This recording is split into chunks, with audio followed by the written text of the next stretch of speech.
I'm Jennifer Wilson, now 32 years old, and the driving force behind Webfer Solutions, a company currently valued at $8 million. I built this enterprise from scratch, dedicating 80-hour weeks to its growth, primarily motivated by a deep desire to provide for my family, who had always faced financial hardship throughout my childhood. Then, during dinner one Sunday, my father, Richard, looked directly at me and declared, "We've decided to give your sister your shares. She's more in need of them than you are." My mother quietly agreed, while my father added with a smirk, "You possess the ability to earn money readily." She does not. My only response was a simple inquiry, "Is that truly the case?" That very evening, I withdrew every penny of my personal investment from the company. But that was merely the prelude. Before I recount the rest of this incredible sequence of events, please let me know where you're tuning in from and consider subscribing if you wish to hear more narratives about asserting your boundaries. Growing up in the small town of Millfield, Ohio, our family unit never knew abundance. My parents, Richard and Margaret Wilson, navigated life relying strictly on one paycheck to the next. My dad was employed at the local manufacturing plant, while my mom pieced together various part-time roles to ensure we managed. Our dwelling was a modest two-bedroom house in constant need of repairs that Dad simply couldn't afford to undertake. My sister, Charlotte, 3 years my junior, received an asthma diagnosis at a young age. While her health concerns weren't life-threatening, they were sufficient to establish her as the delicate one within our family structure. Charlotte's medical necessities frequently overshadowed everything else, including my own school activities or even basic personal requirements. By the age of 10, I had discerned the unstated roles within our family dynamic. Charlotte was the one requiring safeguarding and special attention, while I implicitly became the responsible, self-sufficient child expected not to create additional burdens. I never voiced discontent when my parents missed my school performances due to Charlotte's medical appointments, or when I wore secondhand clothing while Charlotte received new items, justified by her need for allergy-friendly materials. From an early age, I exhibited innate entrepreneurial inclinations. At 11, I operated the most successful lemonade stand in the neighborhood, meticulously documenting my earnings in a notebook. By 14, I was repairing computers for neighbors, charging $15 per service at a time when local repair shops asked $60.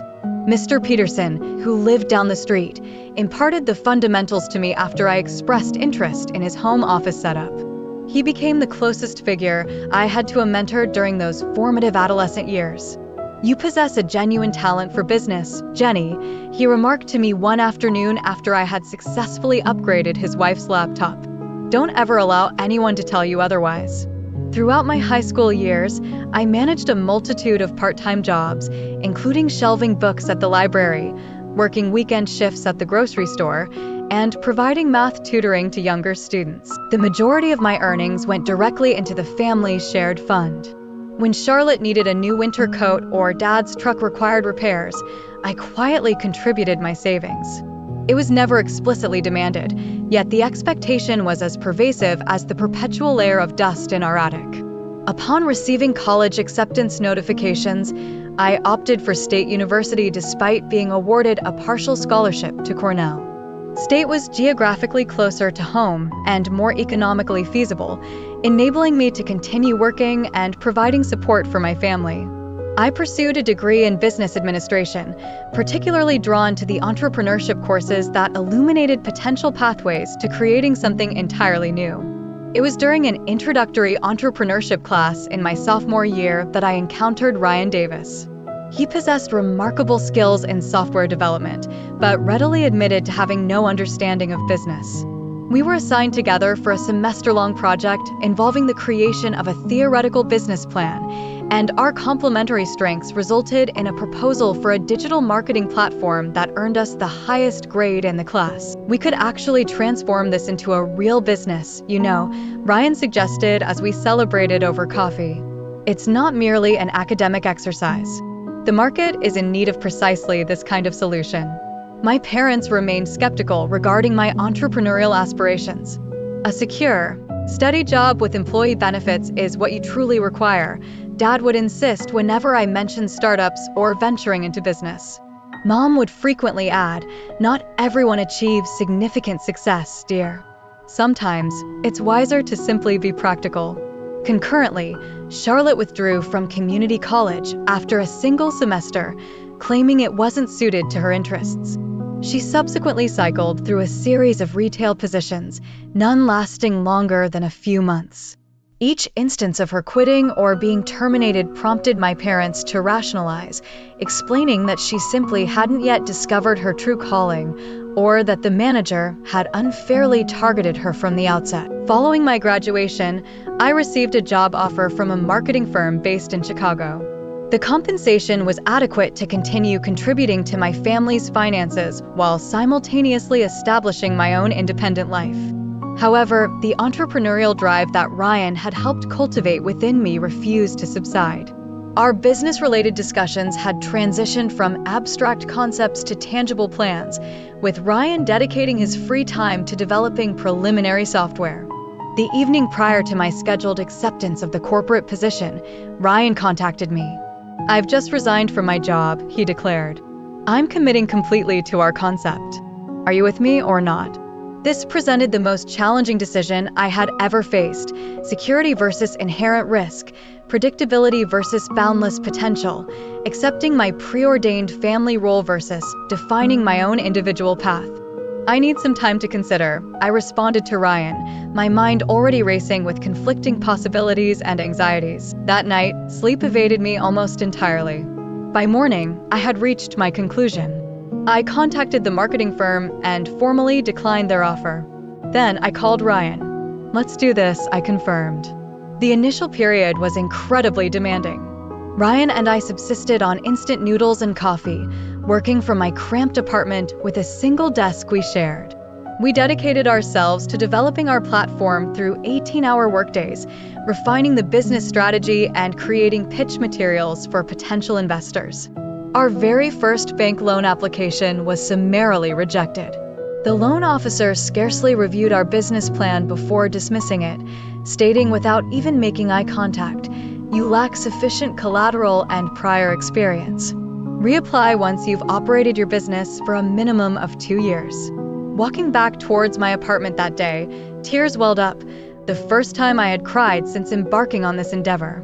It wasn't solely the rejection. During the meeting, I had received a text from my mother requesting $300 for Charlotte's car insurance. It seemed the universe was determined to reinforce my established role, the responsible one, the provider, the safety net for others, while possessing none myself.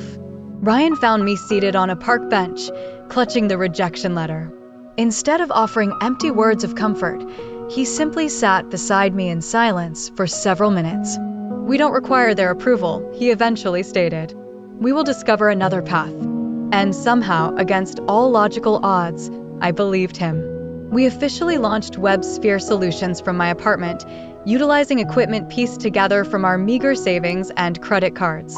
Our workspace comprised a wooden desk I had salvaged from the curb during college move-out, 2 folding chairs acquired from Walmart, and a whiteboard we had installed on the wall without seeking my landlord's permission. The initial 3 months were characterized by relentless rejection.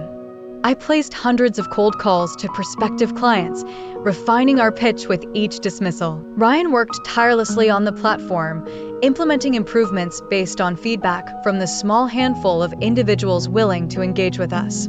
We subsisted on a diet of inexpensive coffee and discounted groceries, stretching every dollar to its absolute limit. The pivotal breakthrough occurred unexpectedly. Timothy Westfield, the marketing director at Regional Healthcare Network, agreed to a meeting after my 7th follow-up call. "Your sheer persistence impressed me," he confessed when we finally met across a table in a downtown coffee shop, the only meeting space we could afford. We presented our prototype, demonstrating how our platform could streamline Regional's digital marketing efforts while providing sophisticated analytics their existing system lacked. Timothy posed challenging questions, but I could discern the spark of interest in his eyes. "You're somewhat unpolished," he remarked finally, "but you clearly have something promising here. Let's initiate a 3-month trial period." That evening, Ryan and I celebrated back at my apartment with a small indulgence, genuine delivery pizza, a luxury compared to our usual frozen variety. This minor victory felt monumental, like the initial crack in a dam that had been impeding our progress. Armed with Timothy's contract as tangible proof of concept, I made the difficult decision to approach my parents regarding potential investment. They possessed approximately $25,000 in retirement savings, not a vast sum, but sufficient to enable us to rent a small office space and acquire essential equipment. I wouldn't even ask if I didn't possess absolute conviction in this venture. I explained at their kitchen table, presenting our business plan and Timothy's signed agreement. I give you my word that I will make this worthwhile for you. Once we achieve profitability, you will receive your investment back, plus interest, and I will be in an even stronger position to assist the family further. My father ran his hands through his thinning hair, an expression of skepticism etched on his face. What becomes of this money, Jennifer, if your business fails? This is all we possess. It will not fail, I stated with a conviction I wasn't entirely certain I felt myself. I will not permit it to fail. After a week of deliberation and countless probing questions, they agreed to invest. I instructed my lawyer to prepare the appropriate legal documentation, designating them as minority shareholders with a combined 15% stake. In that moment, I was simply overwhelmed with gratitude for their trust, never anticipating how that decision would later become a source of significant distress. The subsequent 18 months were a relentless whirlwind of 80-hour workweeks. I developed severe insomnia, frequently spending days with only brief periods of sleep snatched between client meetings, sales calls, and necessary administrative tasks. My social life ceased to exist entirely. On my 31st birthday, Ryan had to remind me it was a special occasion.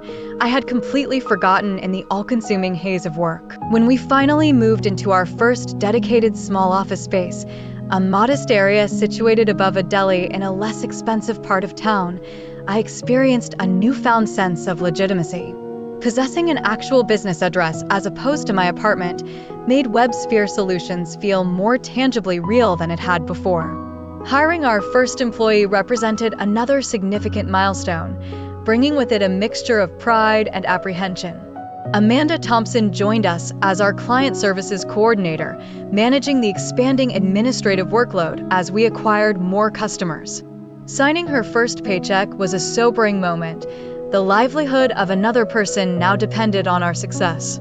The regional healthcare contract generated valuable referrals, and we soon secured 3 additional major accounts in rapid succession: a local university, a regional bank, and a chain of fitness centers. Each new client brought both increased revenue and novel challenges as we scaled our operations to meet their diverse needs. During this period of significant growth, my sister Charlotte married Peter Sullivan, an aspiring musician who had not held a stable job in years. My parents expected me to finance a substantial portion of the wedding, despite the fact that WebSphere desperately needed every available dollar for essential expansion.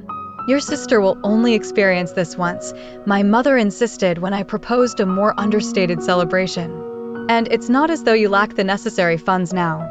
I ultimately wrote a check for $15,000, funds that should have been allocated towards hiring another developer. When Ryan questioned the expenditure, I offered vague excuses about familial obligations rather than admitting the uncomfortable truth. I simply didn't know how to refuse my family's requests. The moment we achieved $500,000 in annual revenue, I invited my parents out to dinner to commemorate the achievement. Their initial investment had been absolutely crucial, and I genuinely wanted to acknowledge that contribution. "We always maintained our belief in you," my father declared that night, a statement that contradicted years of prior evidence. My mother added, "We are so incredibly proud of how you are taking care of the family. That is what holds the greatest importance." Their words should have resonated warmly within me, but something about their phrasing left me feeling cold. Was that truly the sole dimension of my accomplishment they perceived? My capability to provide for the family? When my parents' car subsequently broke down beyond repair a few months later, I didn't hesitate to purchase them a replacement. Nothing extravagant, but reliable and safe. Their previous vehicle had been a constant source of anxiety, and removing that worry felt like a tangible way to improve their daily lives. The business continued its upward trajectory, though not without encountering setbacks. A critical server crash resulted in a 3-day loss of productivity and nearly cost us the university account. I developed severe stress-induced migraines and ended up in the emergency room after collapsing during a key client presentation. "You cannot continue at this pace," Ryan told me during a visit to my hospital room. "The company requires you to be healthy." What he left unsaid, but which I clearly perceived in his expression, was his concern about the relentless pressure of my family obligations. He had witnessed the incessant phone calls, the emergency pleas for funds, the way I would instantly set aside everything whenever Charlotte or my parents expressed a need. Thomas Reed from Venture Capital Partners expressed keen interest in our company after observing our presentation at a regional business conference. His offer of initial round funding came with demanding conditions, but would supply the critical capital we urgently required for expansion. "Your current valuation is nearing $2 million, he informed us during the negotiation phase. "That is genuinely impressive for an organization of your age. $2 million. The figure seemed surreal. We had constructed something of significant value from nothing, and a part of me desired to celebrate this momentous milestone. Yet, another part recognized that increased value would inevitably lead to increased expectations from my family. As our team expanded to 10 employees, my role transitioned from executing tasks myself to managing personnel and processes. The learning curve proved steep. However, I discovered I possessed a natural aptitude for leadership. Our office space enlarged, eventually occupying the entire second floor above the deli, and we invested in proper furnishings and necessary technology. With success came further family expectations.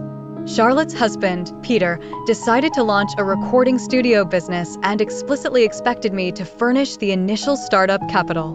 My parents began discussing their impending retirement, subtly hinting that they might require supplementary support beyond their anticipated Social Security income. And throughout all of this, I continued to acquiesce, seemingly unable to break the deep-seated pattern established during my childhood. As WebSphere Solutions continued to flourish, we relocated to a more prestigious office building located downtown. The new space was 3 times the size of our previous location, featuring glass-walled conference rooms and a dedicated reception area. Walking through it for the first time, I felt a blend of profound pride and an unsettling sense of being an imposter. Was this genuinely the same company Ryan and I had initiated at my kitchen table? Our team grew to 25 employees, each desk representing an individual with rent to pay and potentially a family to support. The weight of that significant responsibility kept me awake many nights, but it also compelled me to work even harder, determined to ensure the company remained profitable and continued its growth trajectory. With the business valuation nearing the $5 million mark, I concluded it was time to relocate my parents from their deteriorating neighborhood. I found a comfortable 3-bedroom house situated in a safe area with highly rated schools nearby. This wasn't because Charlotte still resided at home, but because she and Peter frequently left their children with my parents when they required uninterrupted creative time or had musical engagements. "This is far too much, Jennifer," my mother commented when I showed them the house, though her eyes subtly betrayed her true feelings. She desired the house, but felt obligated to exhibit a token resistance. "You are deserving of this," I replied, "and I am now in a position to afford it." My father silently walked through the house, running his hand along the solid countertops and opening cabinets to inspect the quality. Finally, he turned to me. "Your sister could benefit from a new place as well, you know." The comment stung, but I had become accustomed to such moments, the instantaneous redirection from acknowledging my achievements to focusing on Charlotte's needs. "One matter at a time, Dad," was all I could manage to say. Around this period, Charlotte announced her second pregnancy and promptly quit her minimum wage job at a local craft store. The chemicals involved might potentially harm the baby, she explained when I inquired about her employment status during a family dinner. Furthermore, Peter is on the verge of securing a major record deal. We simply need to dedicate our focus to advancing his career at this time. My parents nodded in apparent agreement, as if this reasoning were perfectly logical, while I mentally calculated the extent of additional financial dependency the family would now place upon me. I had already been covering Charlotte's health insurance through WebSphere, listing her as a dependent, a practice my accountant had cautioned against. The dynamic grew increasingly uncomfortable. Charlotte began contacting me directly whenever she required funds for doctor's appointments or essential baby supplies, completely bypassing our parents. "You are my incredibly successful older sister," she would state with what sounded like practiced admiration. "I feel so fortunate to have you looking out for me." Within our local community, my parents proudly spoke of me to neighbors and friends. "Our Jennifer manages her own successful company," they would boast. However, in private conversations, their focus was exclusively on what more I could potentially do for the family, particularly for Charlotte. I once overheard my mother speaking on the phone to her sister, remarking, "Jennifer could certainly assist Charlotte with a down payment for a house if she chose to. It's not as though she lacks the financial means." The deep resentment I felt conflicted sharply with the sense of responsibility I had so thoroughly internalized. Wasn't this the very reason I had worked so relentlessly to provide for my family? But the undeniably one-sided nature of our relationship had reached a point where it could no longer be ignored. My accomplishments were seemingly valued primarily for their practical utility to others, rather than as achievements worthy of recognition in their own right. It was at a client event that I first met Michael Anderson, an architect whose firm had recently contracted with Webfair. He was intelligent, possessed a good sense of humor, and was refreshingly candid. When he suggested we have dinner, I surprised myself by accepting. Between building the company and managing family obligations, dating had been non-existent for years. "Tell me about yourself," Michael requested during our initial date. "And I'm not referring to WebSphere. I want to understand who Jennifer is." The question caught me completely off guard. Who was I, separate from my company and my designated role as the family's financial anchor? I struggled to formulate an answer, recognizing just how much of my identity had been consumed by my responsibilities to others. As our relationship developed, Michael observed the constant interruptions emanating from my family. The phone calls during dinner, the weekend plans canceled because Charlotte needed something, the subtle shift in my expression whenever my parents' number appeared on my phone. "They appear to rely on you quite heavily," he commented thoughtfully after I had abruptly ended our weekend getaway because my parents' air conditioning unit broke down. "They require my support," I responded automatically, repeating the familiar refrain. Michael carefully chose his subsequent words. "There exists a distinction between providing support for family and being exploited, Jennifer." No one had ever before suggested that my family dynamic might be unhealthy. His comment opened a door I had deliberately kept shut, a possibility I had refused to consider. Yet, I quickly closed it again. "You don't fully comprehend the situation," I insisted. "They made significant sacrifices for me during my upbringing." But Michael's observation lingered, rendering me more conscious of patterns I had previously accepted without question. With Webfair's continued success, I decided it was time to formalize the company's share structure more officially. My parents already held their 15% stake from their initial investment, which had appreciated significantly in value. I consulted with our corporate attorney about potentially allocating some shares to Charlotte as well, under the impression that this might provide her with passive income and potentially alleviate the direct financial requests. Meanwhile, Charlotte's demands escalated, becoming more specific and costly. Her children required private schooling because the public options were deemed inadequate. Their house needed extensive renovations because its condition was purportedly affecting the children's health. Peter's recording studio demanded upgraded equipment because the industry standard had evolved. Each request arrived accompanied by emotional manipulation, subtle reminders of childhood sacrifices, implications that refusing meant I lacked genuine affection for my family, and suggestions that my financial success inherently obligated me to cater to others' needs. The breaking point was reached when I overheard my mother on the telephone while visiting their home. "Jennifer simply fails to grasp how difficult things are for Charlotte," she was telling the person on the other end of the line. "She has always been rather self-centered with her financial resources. One would assume, given all her success, that she would contribute more." I stood frozen in the hallway, a generous basket of expensive groceries in my arms, Groceries I had brought because my mother had mentioned they were too costly on your father's pension. In that precise moment, something fundamental shifted within me. The narrative I had accepted my entire life, that I was inherently responsible for the welfare of everyone else, that my intrinsic worth was measured solely by what I provided, suddenly felt like an oppressive chain encircling my neck. When Peter's recording studio venture failed after less than a year, everyone implicitly expected me to absorb the resulting losses. A debt of $60,000 somehow magically became my responsibility, justified by the notion that family supports family. I reluctantly wrote the check, but felt nothing but profound resentment as I did so. WebSphere attained an $8 million valuation on our 5th anniversary.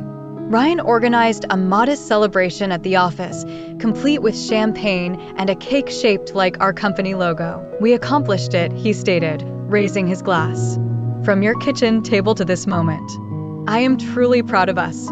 That same week, I was awarded a regional business accolade recognizing female entrepreneurs. The ceremony was scheduled for a Thursday evening, and I invited my entire family to attend. Not a single one of them appeared. Charlotte cited a migraine, Peter claimed a musical engagement, and my parents needed to supervise the grandchildren. I sat alone at the table specifically reserved for my family, accepting congratulations from strangers while the empty chairs served as a poignant reminder of their absence. Michael attended in their stead, arriving late due to an emergency at his architectural firm, but managing to arrive just in time to witness me receiving the award. "You unequivocally deserve to be celebrated," he whispered as I returned to the table, trophy in hand.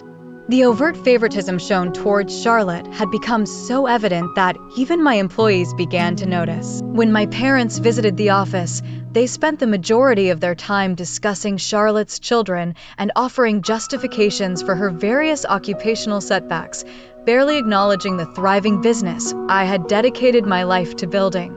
"You need to establish some clear boundaries," Michael gently suggested after witnessing a particularly uncomfortable family dinner where my parents lauded Charlotte's newly acquired hobby of painting, which I had paid for, while asking almost nothing about the progress of the company. The concept of boundaries felt alien and, frankly, terrifying. What would become of our relationship if I ceased being the perpetual provider? Would any connection remain at all? After considerable introspection, I resolved to host a special family dinner to discuss the future trajectory of Webfair. Our attorney had recommended establishing trust funds or more sophisticated shareholding arrangements as the company continued its growth. I believed this might present an opportunity to formalize expectations and potentially cultivate healthier relationship patterns. In preparation, I consulted our lawyer regarding stock options and potential tax implications for family members. My intention was for everything to be transparent, legally sound, and properly documented moving forward. As the date of the dinner approached, I felt a growing sense of unease. Something about my parents' recent behavior suggested an underlying sense of entitlement that transcended typical family expectations. Charlotte had made several remarks concerning her anticipated share of the business, despite having contributed absolutely nothing to its creation or growth. But nothing could have prepared me for the actual events that unfolded during that dinner. I decided to host the dinner at my parents' house, the very home I had purchased for them, believing the familiar surroundings would facilitate a more comfortable conversation. I brought an expensive bottle of champagne to celebrate Webfair's ongoing success and acknowledge the family's tangential involvement in its journey. The evening commenced pleasantly enough. Charlotte and Peter arrived late, as was their custom, accompanied by their children, who immediately ran to the playroom my parents had furnished specifically for them. My mother had prepared my favorite meal from childhood, roast chicken with mashed potatoes and green beans, a gesture that touched me despite the underlying tension I had been experiencing. During the main course, I shared our company's most recent milestones, securing a major new client within the healthcare sector, announcing plans for expansion to the West Coast, and detailing a potential partnership with a complementary technology firm.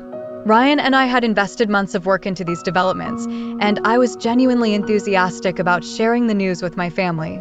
"That all sounds simply wonderful, dear," My mother commented, but her gaze kept shifting towards my father, an unspoken communication passing between them. After dessert, a store-bought cheesecake, despite my mother knowing I would have gladly brought one from the artisanal bakery near my office, my father cleared his throat in the manner he always did before making an announcement. "Jennifer, your mother and I have had a discussion," he began, his tone unusually formal.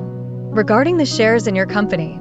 I nodded, assuming this was leading into precisely the conversation I had intended to initiate. "Yes, I did wish to discuss that this evening. In fact, I have been consulting with our attorney about. We've arrived at a decision," he interrupted, something he rarely did. "We have transferred your shares to your sister. She is in greater need of them than you are."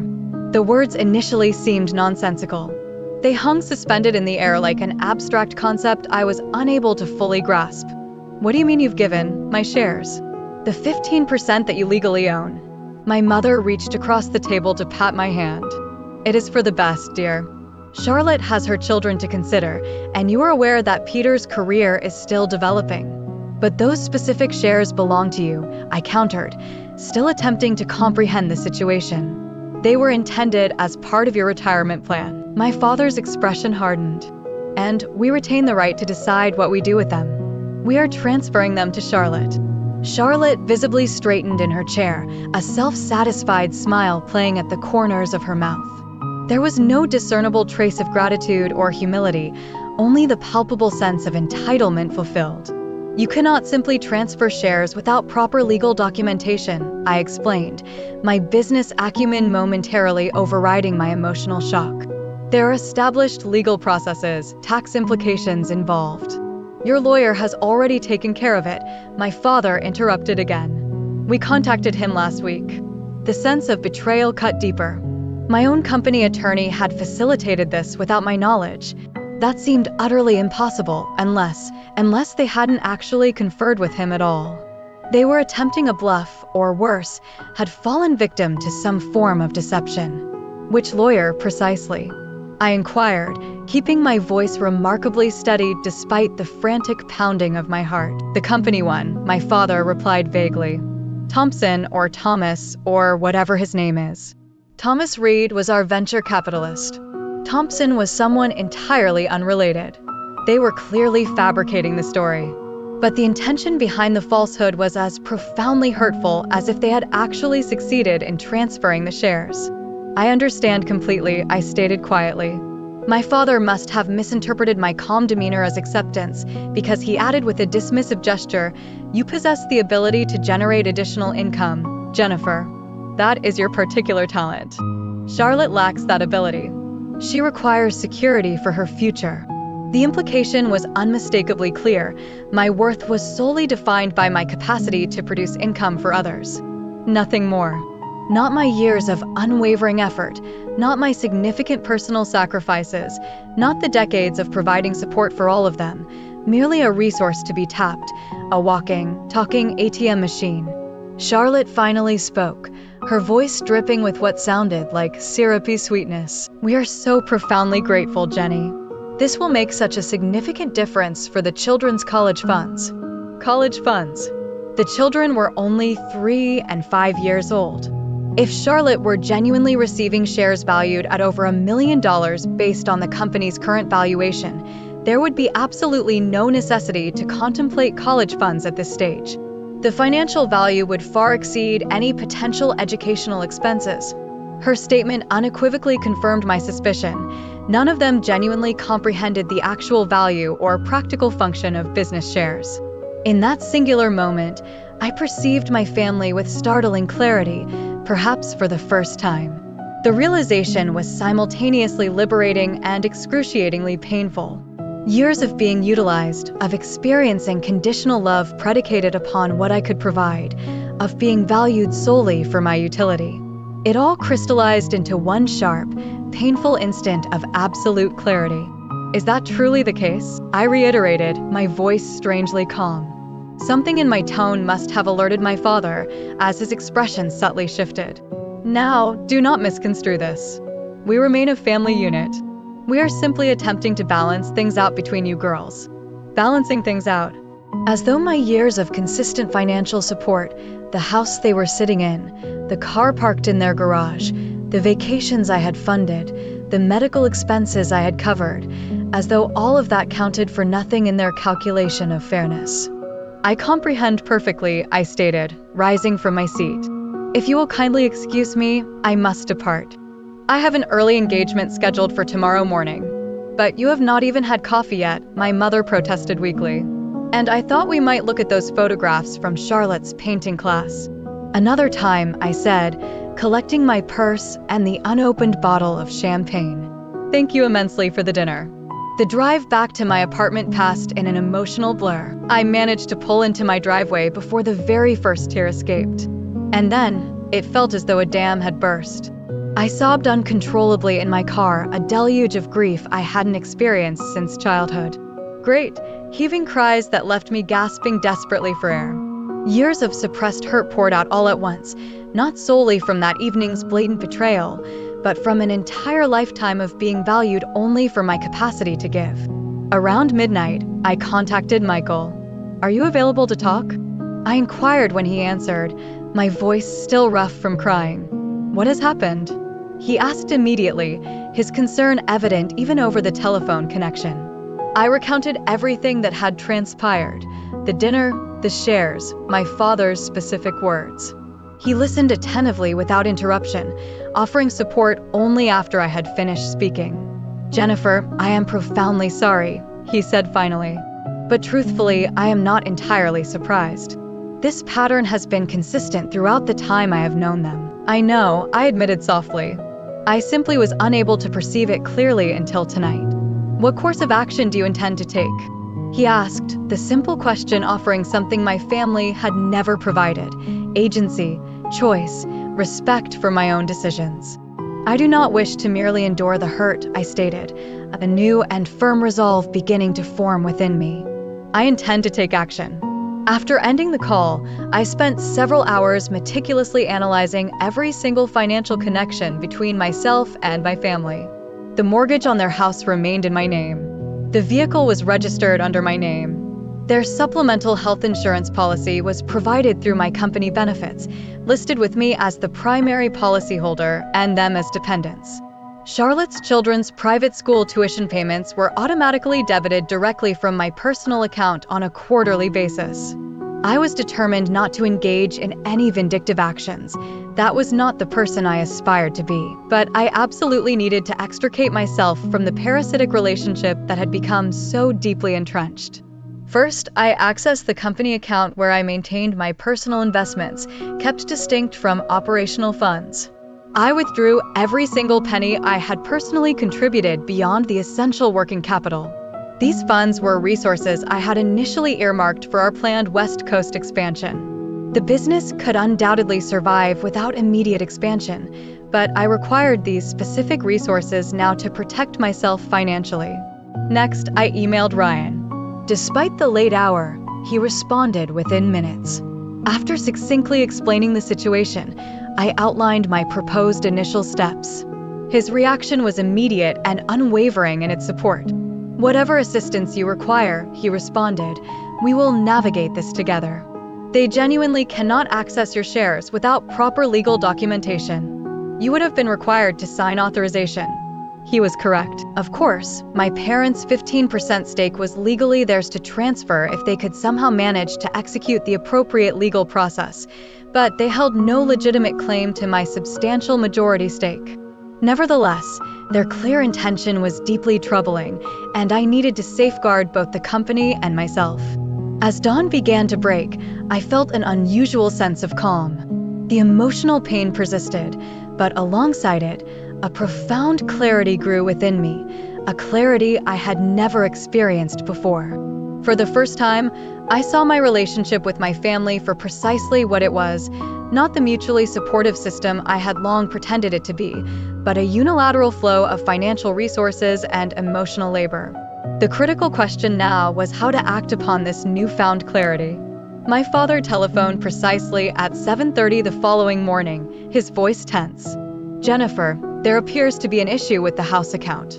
The mortgage payment was due yesterday. but the automatic payment failed to process. Naturally, his immediate concern was the interruption of financial contributions, not my abrupt departure from dinner, nor my evident distress. I have made some modifications to my financial arrangements, I explained calmly. The mortgage payment for this month is still covered, but going forward, you will be responsible for handling the payments yourselves. What exactly are you talking about? His voice escalated in pitch. We are unable to afford the mortgage on this property. You are fully aware of that. That is precisely why you purchased it for us. I did not purchase it for you, Dad, I corrected him. The house is legally titled in my name. I have been consistently making the payments. There is a significant difference. The ensuing silence on his end suggested this distinction had never occurred to him. What has gotten into you? Is this a reaction to last night? We genuinely believed you would be pleased that we were prioritizing Charlotte's future. The disconnect was so profound it nearly evoked laughter. I need to conclude this call, Dad. I have a scheduled meeting. Now, wait just a single minute. I ended the call, an action I had never previously undertaken. My phone immediately rang again, this time displaying my mother's number. I allowed it to go to voicemail. Her message was characterized by tears and accusations. Jennifer, how could you possibly do this to us after absolutely everything we have done for you? Your father is beside himself with distress. Contact us immediately. Everything they had done for me. The bitter irony was almost unbearable. I sent a concise text response. I am taking some time to reevaluate our financial arrangements. I will be in touch once I have had adequate time to think. Within the hour, I received multiple text messages from Charlotte, each one more frantic and accusatory than the last.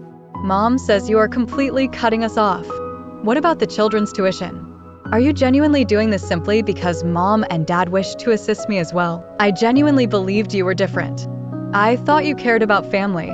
A subsequent message quoted Peter, "You are simply being manipulative and controlling with your financial resources." I silenced my phone and focused on preparing for the demands of the day ahead. This included an urgent meeting with our actual corporate attorney, Sarah Peterson, who was appropriately astonished when I recounted the details of what had transpired.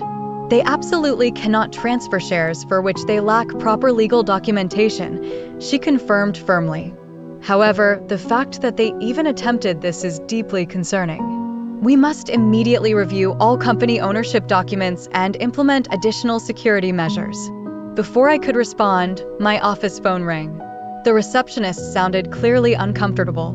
Your parents and your sister are here. They are being quite insistent about speaking with you immediately. Taking a deep, steadying breath, I instructed her to direct them to the conference room. Sarah, would you be willing to sit in on this meeting? I asked my attorney. That is precisely why I am here, she responded, gathering her notepad. The atmosphere in the conference room was palpably tense. My father's face was flushed with undisguised anger. My mother's eyes were red and swollen from crying, and Charlotte appeared on the verge of an emotional outburst. What is the meaning behind all of this? My father demanded the moment I entered the room. Cutting off the mortgage. Charlotte informs me that the tuition payment for the children was declined this morning as well. I believe we need to establish some very clear boundaries, I stated, taking a seat across from them. Sarah is our company attorney. She is present here to address any inquiries specifically regarding WebSphere. We do not require a lawyer, my mother interjected. This is a family matter. And that, precisely, is the fundamental problem, I replied evenly. There has been a detrimental blurring of the lines between family matters and business affairs that absolutely requires resolution. Charlotte forcefully slammed her hand down on the table. Just state it directly. You are punishing us because Mom and Dad wanted to assist me as well. No one is imposing punishment on anyone, I stated, deliberately maintaining my composure. I am simply in the process of separating my business assets from personal giving. You do not possess the right to demand shares of a company to which you have contributed absolutely nothing. My father's expression darkened considerably. We provided the initial investment in you from the very beginning. That 15% is legally ours to manage as we see fit. Yes, your 15% is indeed legally yours, I acknowledged. And if you genuinely desire to transfer it to Charlotte, that remains your choice. although there are specific legal channels for executing such a transfer. However, that is distinctly different from what you explicitly implied last night. What are you referring to? My mother asked, a look of genuine confusion appearing on her face. I looked directly at my father. You explicitly stated you were giving Charlotte my shares, not your shares. Mine, as if you possessed the inherent right to do so. He shifted uncomfortably in his seat. That was not my intended meaning. That was precisely your intended meaning, I countered firmly. And it forced me to confront a crucial realization. You perceive me solely as a resource, not as a person with intrinsic value. My worth within this family is measured exclusively by what I provide financially, nothing more. That simply is not true, my mother protested weakly. Isn't it? I retrieved a folder from my briefcase and deliberately placed it on the table before them. Here is a comprehensive list of every single financial contribution I have made to this family over the past 5 years. I began itemizing. House mortgage payments, $420,000. Vehicle payments, $37,000. Health insurance premiums, $65,000. Charlotte's children's tuition, $92,000. Peter's failed studio venture, $60,000. Family vacations I funded, $43,000. Regular cash gifts provided upon request, approximately $130,000. The cumulative total was staggering when presented so plainly, nearly $800,000 over a 5-year period, not including countless smaller expenses I hadn't meticulously documented. And what, precisely, have I received in exchange? I continued, my voice steady. Not genuine gratitude, not consistent respect, not even basic acknowledgement. Instead, I have received accusations of insufficient effort, claims of being selfish with my financial resources, and, ultimately, a blatant attempt to claim ownership of something I painstakingly built through years of dedicating 80-hour work weeks. Charlotte was the first to recover her composure. So, this is merely about financial considerations for you, proving how generous you have been, holding it over our heads. No, I stated quietly. This is about acknowledging a painful and uncomfortable truth. Our relationship is not founded upon mutual care and respect. It has become purely transactional, and that transaction has consistently flowed in only one direction. My father's face had become increasingly red during my explanation. Now he abruptly stood up. We are not going to remain here and be subjected to a lecture from our own daughter. Either you resume providing assistance to this family, as you should, or the unfinished threat hung ominously in the air. Or what? I thought. They would cease loving me. That love already appeared conditional at best. I believe you should depart now, I stated calmly. When you are prepared to discuss fostering a healthy relationship that is not predicated solely on financial support, I will be available. After they had stormed out of the office, Sarah looked at me with a newfound expression of respect. That could not have been easy to do. It was not, I admitted, but it was undeniably necessary. Later that day, Ryan convened an emergency board meeting to address the potential shareholder issue. He had been my steadfast anchor throughout this crisis, his loyalty never wavering despite the turmoil my family had created. Your parents do not possess the capacity to directly interfere with the company's operations, he reassured the small board of directors. Jennifer's majority stake is legally secure, and we have already implemented additional protective measures. The subsequent few days were marked by escalating attempts at emotional manipulation from my family. My mother left tearful voicemails expressing distress over the potential loss of their home. Charlotte sent photographs of her children accompanied by captions such as wondering why Aunt Jennifer no longer loves them. My father's messages fluctuated between aggressive demands, sudden apologies, and renewed insistence. I consciously maintained my emotional distance, focusing instead on collaborating with Sarah to create clear legal and financial separation between my personal assets and any potential family entanglements. The situation took an unexpected and alarming turn when Peter appeared at the office, aggressively demanding to speak with me. Our receptionist, understandably alarmed by his behavior, immediately contacted security. "You cannot conceal yourself behind your expensive lawyers," he shouted as security personnel escorted him from the building. "We are fully aware of our rights." The phrase "their rights" echoed persistently in my mind long after he was gone. In their perception, having access to the fruits of my success was an inherent right, not a privilege or a gift freely given. That evening, Ryan, Sarah, and I met to formulate a comprehensive strategic response. "We need to safeguard both you personally and the company itself," Sarah explained. "Your parents' shares are legally theirs, but we can establish a new business entity structure that will effectively dilute the impact of that 15% stake." "I have no desire to be vindictive," I emphasized. "I simply require protection from any further attempts to seize what I have built through years of arduous effort." "It is not an act of vindictiveness to protect yourself," Ryan assured me. "It is an absolute necessity." The strategic plan we developed was multifaceted. First, we would establish a holding company that would legally own the intellectual property and all key assets of the business. Second, we would proactively communicate with our most important clients to ensure absolute continuity of service delivery, regardless of any potential internal shareholder disputes. And third, we would meticulously document all communications with my family in the event that legal action became unavoidable. Timothy Westfield, our initial major client who had evolved into something of a mentor figure over the years, was among the first I contacted. After explaining the situation in broad terms, he offered immediate and unwavering support. "Wherever you choose to go, we will follow, Jennifer," he stated without hesitation. "Our business relationship is with you personally, not merely the corporate structure." His extraordinary loyalty brought tears to my eyes, the kind of unwavering loyalty my own family had never demonstrated. Most of our other key clients expressed similar sentiments. They trusted me, they respected the business I had painstakingly built, and they indicated they would follow my leadership if necessary.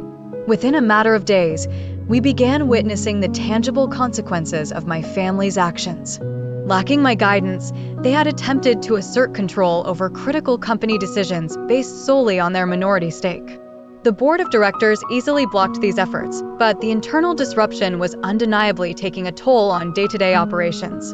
By the end of the week, WebSphere's stock value had experienced a slight dip, the first minor downturn in our previously steady growth trajectory. Employees were quietly whispering about the family drama, their focus diverted from their work by the unusual tension permeating the office environment. I convened an all-hands meeting to address the situation directly and transparently. "There are some personal and structural changes currently taking place," I explained to the entire team, "but our core business foundation remains exceptionally strong. Our client relationships are secure, and our fundamental mission has not changed in any way." The transparency appeared to alleviate concerns, at least within the company itself, but the situation involving my family continued its downward spiral.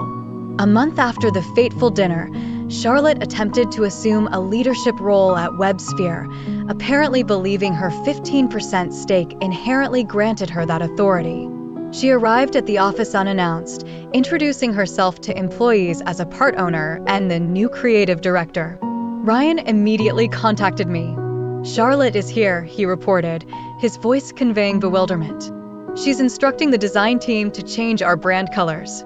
She insists purple represents abundance and wealth." Under different circumstances, the situation might have been comical.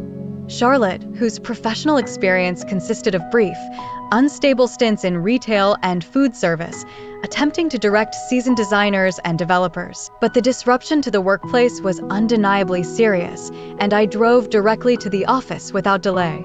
I discovered her in the main conference room, surrounded by clearly confused designers. "I am considering whether we require more inspirational quotes strategically placed on the website," she was saying. "People generally connect more effectively with wisdom." "Charlotte, we need to speak privately," I stated from the doorway. She turned, her expression a peculiar mixture of defiance and uncertainty.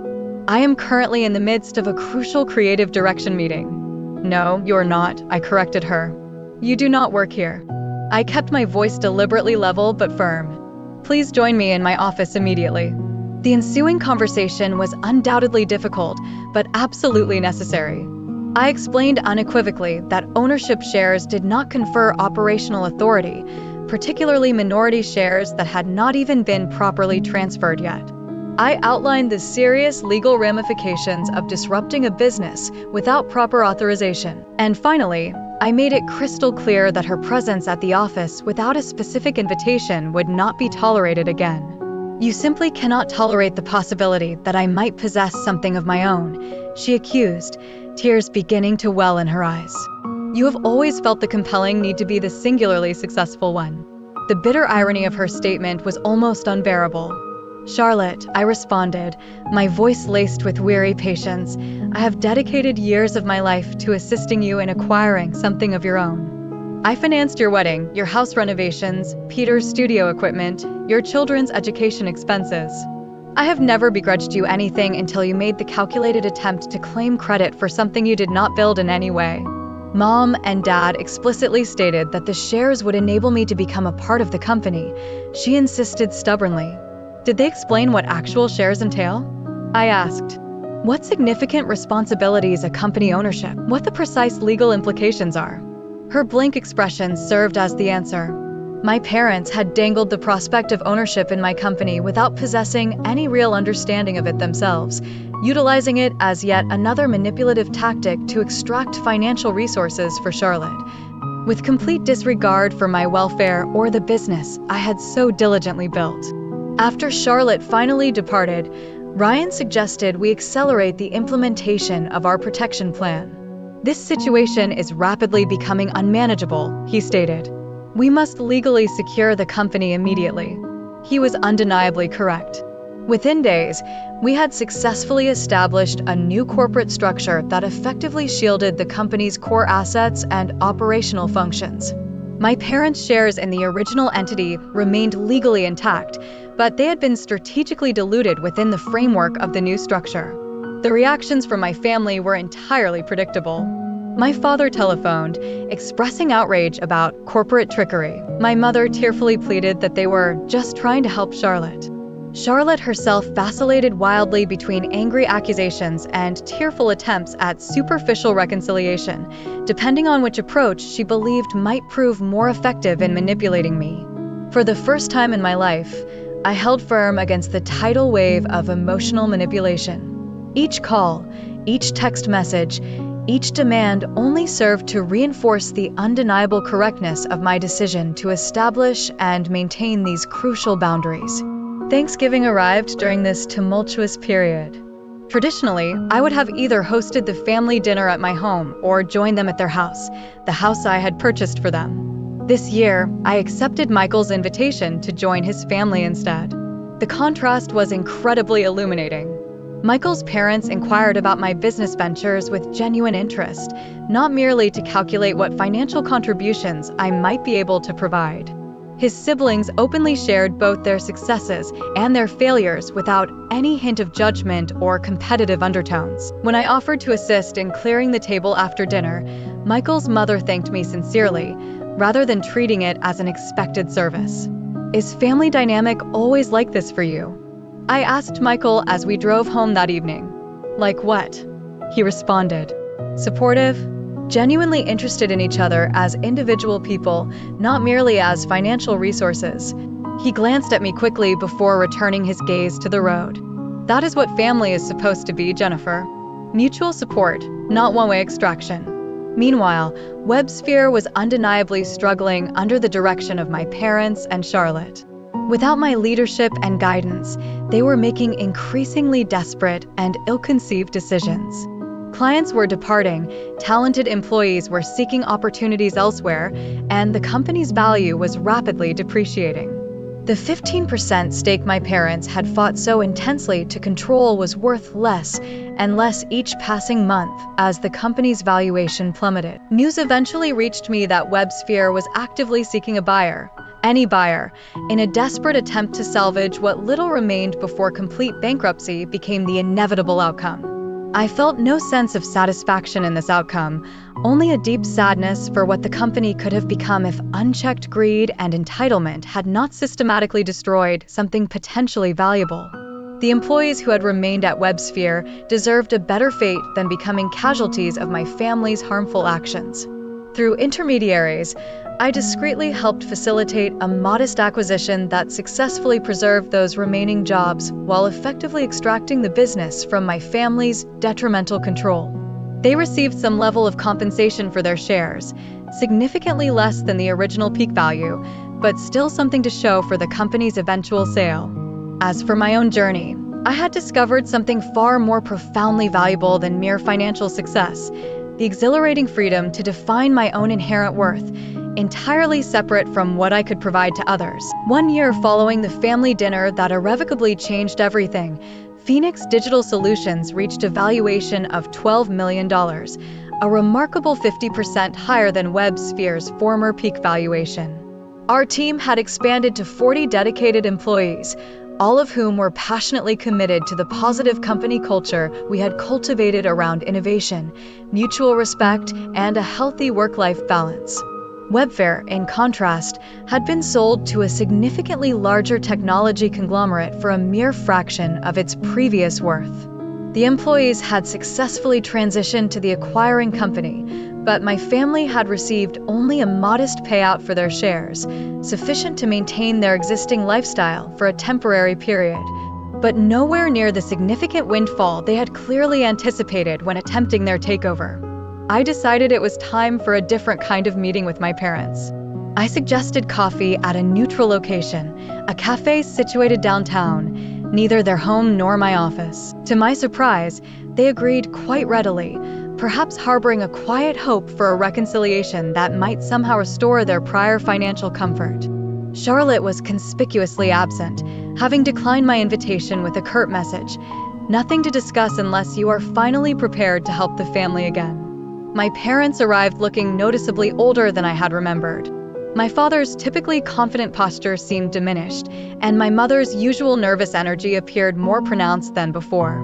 We exchanged awkward, brief greetings before settling at a quiet corner table with our coffees. "You appear to be doing well," my mother offered tentatively. "The new company must be performing successfully."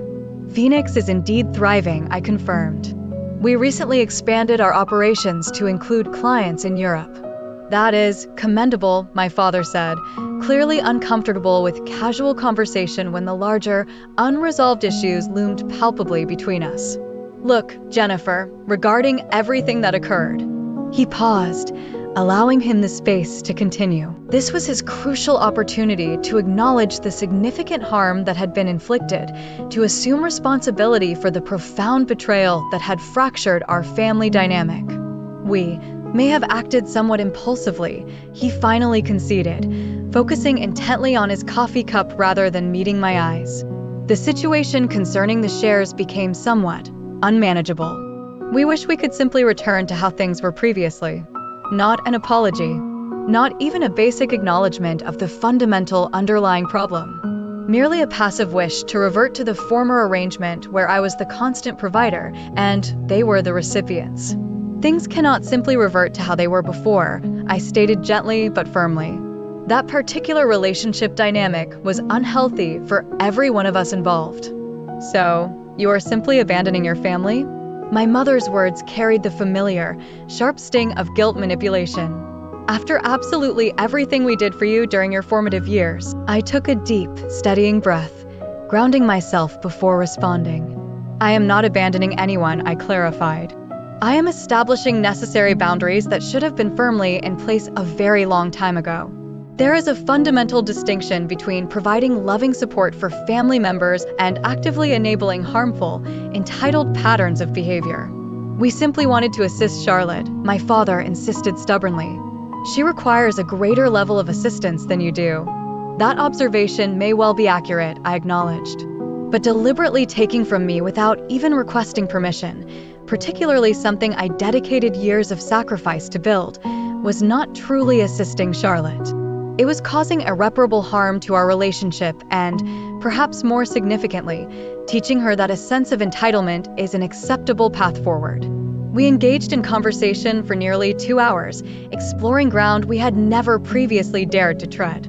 I explained, with quiet conviction, how their actions had instilled within me the painful perception of being valued exclusively for what I could financially provide, rather than for the person I was inherently. They offered justifications and rationalizations rather than genuine understanding, but at the very least, we were finally engaging in the conversation that had been desperately needed for years.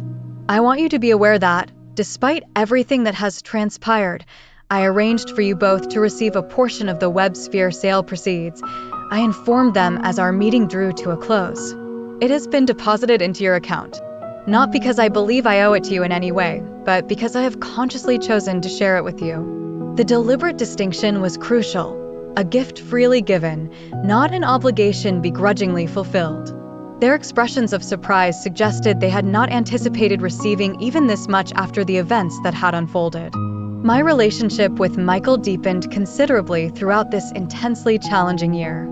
He had witnessed my arduous struggle to establish crucial boundaries without allowing bitterness to consume me, to protect myself and my creation without resorting to punishing others. When he proposed to me 6 months after the WebSphere sale was finalized, I accepted without the slightest hesitation that would have inevitably plagued me before. Your family is, of course, invited to the wedding, he stated as we discussed our plans. But only if their presence will genuinely contribute to your happiness, not diminish it in any way. The profound consideration embedded within his words brought tears to my eyes. For the very first time in my life, another person was genuinely prioritizing my emotional well-being without expecting anything whatsoever in return.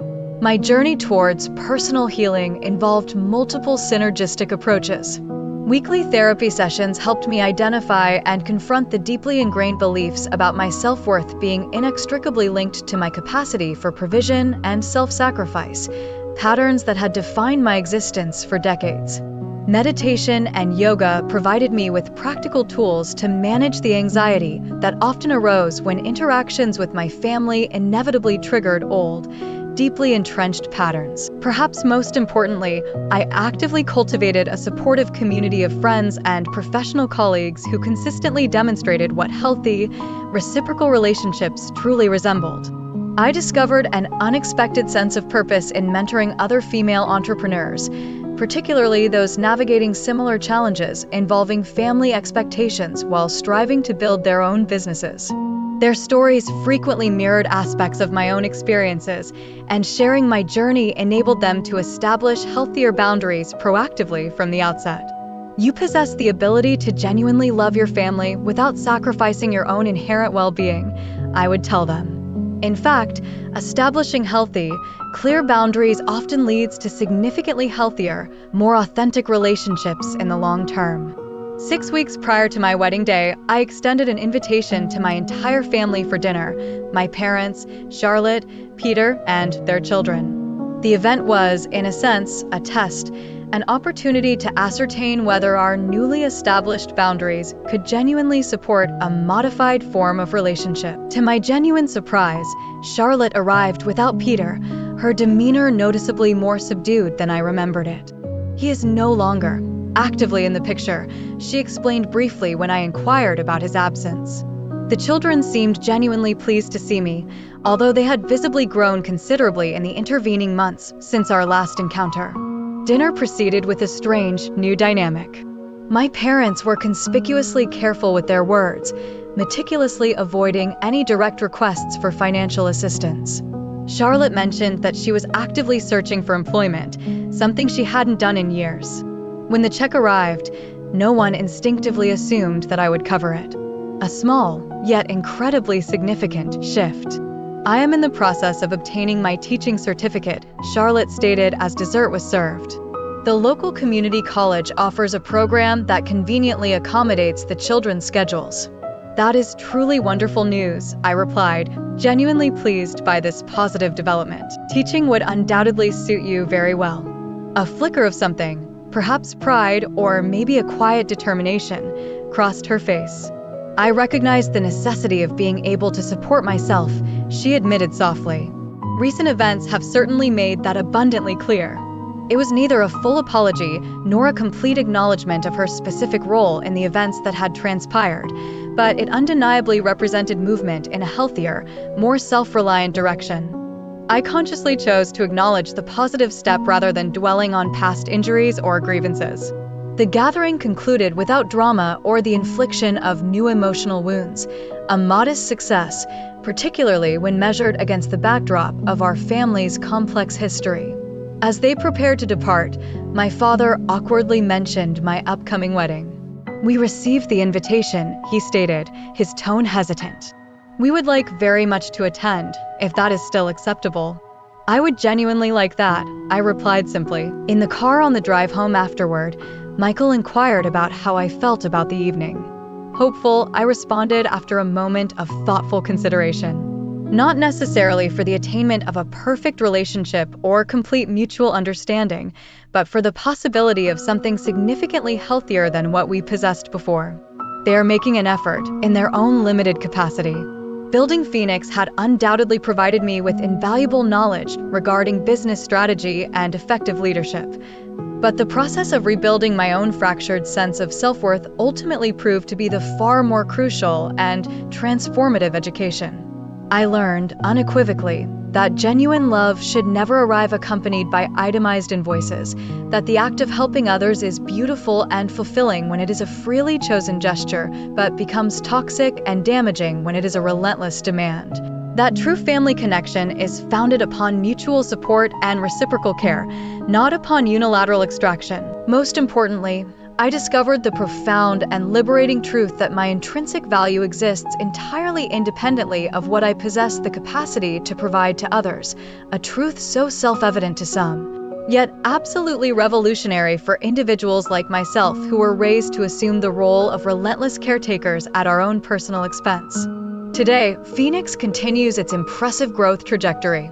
My marriage to Michael brings daily joy, stability, and reciprocal support. And my family relationships now exist within carefully defined boundaries that serve to protect the emotional well-being of everyone involved. The journey to reach this point was undeniably arduous and fraught with pain, but the destination, the freedom to live authentically and define my own worth, has proven to be unequivocally worth every single difficult step. If you have ever found yourself in a similar situation, giving of yourself until absolutely nothing remains, please remember this crucial truth. Establishing necessary boundaries is not an act of selfishness. It is an absolute requirement for the possibility of genuine, authentic relationships. True love inherently supports and nurtures your wholeness. It does not merely seek to consume your resources.